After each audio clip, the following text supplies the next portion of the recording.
little girl. It's just amazing. She even has red tail feathers. And if I've had them like that before, I never noticed. But I don't know if you could see, the feathers are coming out red in the back. I hope they get darker. That'd be so neat. And she's already spoken for.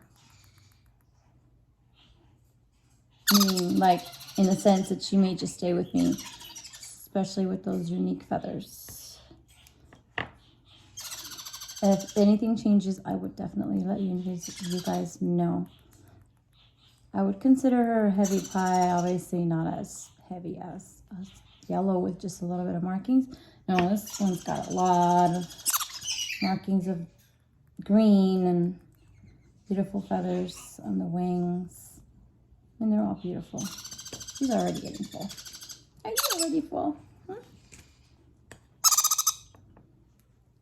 And she seems to be picky. You're gonna get that.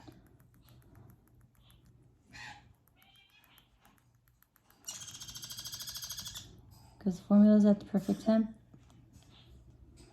I know she's picking on formula or trying to pick her up, so.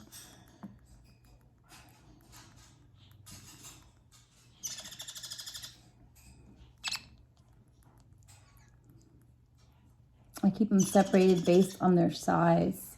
So no, I don't separate them by their clutches. Yeah, so I go based on size. The ones that are in here are pretty much around the same size. And then I put spray millet in there, a little bit of parakeet seed, a perch, some bunched up newspaper for them to climb on top of and stuff. And they are in this container where they can keep each other warm. It's got holes all around. Sometimes I need to lift it to the top because it gets humid in there, but too humid. But other than that, fresh bedding. And this girl is so full. That's enough. That's enough, Jello.